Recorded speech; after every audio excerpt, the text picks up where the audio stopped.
वफाकी काबीना right sizing के दूसरे मरहले की मंजूरी ना दे सकी। मुतादिद वफाकी वज़रा ने राइट साइजिंग कमेटी की सिफारिशात की सख्त मुखालिफत की। मजीद जान लेते हैं डॉन न्यूज़ इस्लामाबाद के चीफ रिपोर्टर सनाउल्लाह से। सनाउल्लाह, मौक़िफ़ क्या सामने आया वफाकी वज़रा का?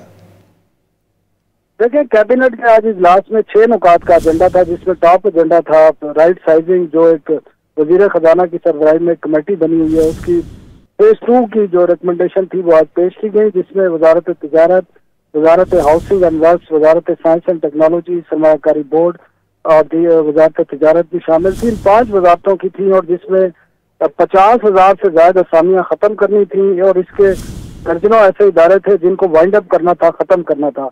वो रिकमेंडेशन लेकर आए थे, जिस पर जो इन मुतलका वजारतों के वजीर हैं उन्होंने इसकी शदीद मुखालफत की है, जो हमें ज़राए ने तस्दीक की है।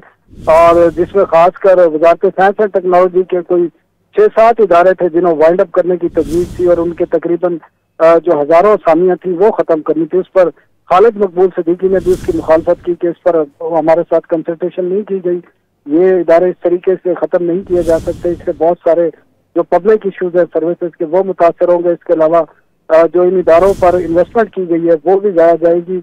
इसके साथ वजारत हाउसिंग के भी कई ऐसे इदारे थे जिनको बंद करने की तजवीज़ थी, उसकी भी मुखालफत की गई। सरमायाकारी बोर्ड के थे, वजारत तिजारत के हवाले से कुछ जम करने के इदारे थे, इन तमाम की मुखालफत की गई।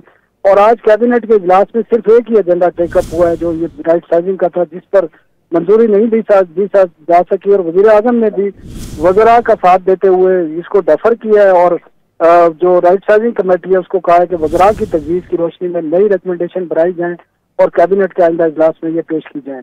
बहुत शुक्रिया सनाउल्लाह इन तफसीलात के लिए।